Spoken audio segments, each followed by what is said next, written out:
e a gente vai trazendo aqui os detalhes ao longo da programação e amanhã, inclusive, né, ficando de olho nessa situação.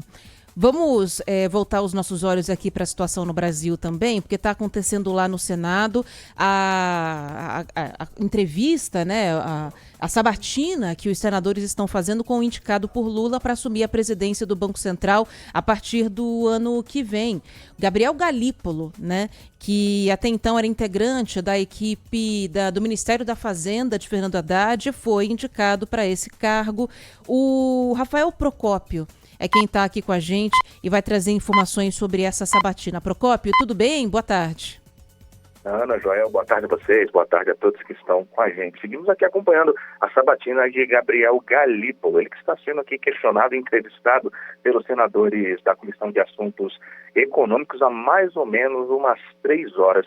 E se cabe aqui uma pequena análise aqui, mesmo que tenham parlamentares da oposição, enfim, meio a meio ali, todos divididos nessa Comissão de Assuntos Econômicos, mas Gabriel Galípolo, esse indicado recente aí pelo presidente Lula ao cargo de diretor-presidente aí do Banco Central a partir de 2025, tem respondido com bastante calma e existe inclusive entre os senadores esse entendimento que possivelmente ele seja a votação após todas essas perguntas a ele na Comissão de Assuntos Econômicos, que ele seja, por assim se dizer, eleito para o plenário do Senado Federal de forma unânime. Vamos ver se isso realmente vai acontecer, mas o que a gente consegue analisar até esse momento é uma situação muito favorável para esse possível próximo presidente do Banco Central. Como eu disse, ele está respondendo perguntas há mais ou menos 3 horas. E, pessoal, o trâmite é o seguinte. Primeiro, após a indicação do presidente da República, ele é sabatinado pela Comissão de Assuntos Econômicos e se esse grupo de senadores avaliar o nome dele, ele precisa passar por mais uma prova, que é a votação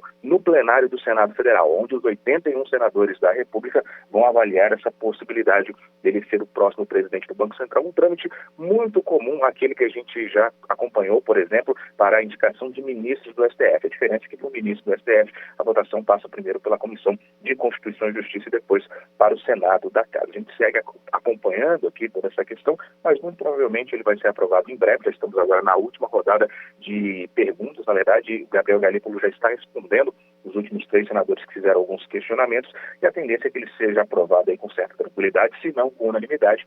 E existe essa possibilidade forte de o plenário do Senado avaliar o nome dele ainda nesta terça-feira. A gente vai ver como é que isso vai acontecer e se ele realmente for aprovado pelos senadores, ele vai ocupar o lugar de Roberto Campos Neto pelos próximos 4 anos e pode ser, inclusive, reconduzido depois desse período por mais 4 anos. Lembrando aí que desde 2021 o Banco Central é uma questão mais própria, ele tem a sua própria autoridade, não depende tanto assim dos mandos, enfim, ou desmandos do governo federal, é uma autoridade que anda com as próprias pernas, por assim se dizer. Mas já caminhando aqui para os finalmente na Comissão de Assuntos Econômicos, mas ainda precisa do aval dos senadores, do pleno dos senadores, mais tarde no plenário. Tá bom. E a gente está na expectativa também sobre o Twitter, né? O X.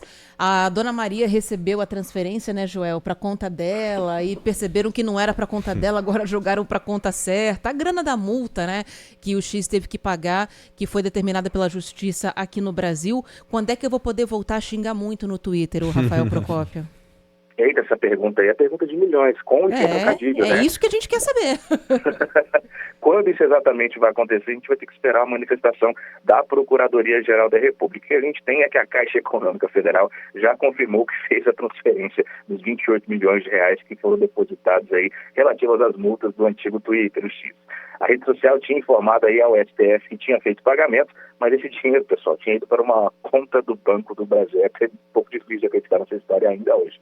As multas tinham sido determinadas pelo ministro Alexandre de Moraes por descumprir ordens judiciais, o que fez a plataforma ser suspensa no Brasil, isso desde o finalzinho do mês de agosto.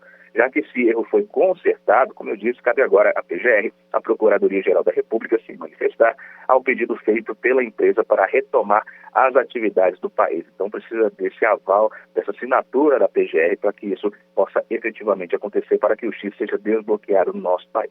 Além de quitar esses débitos, o X afirmou também que cumpriu outras 2 exigências feitas pela Justiça brasileira. Uma é o bloqueio de novos perfis de investigados por atos criminosos e também nomeou uma representante legal da empresa no país. Então, pessoal, mais uma vez está nas mãos aí da Procuradoria-Geral da República. Vamos ver se isso acontece ainda antes do segundo turno das eleições. Vamos ver, então, mais um passo burocrático para que a gente veja a liberação da rede social. Obrigada, viu, Procópio? Bom trabalho por aí. Tchau, Procópio. Abração, pessoal. Até mais. Valeu.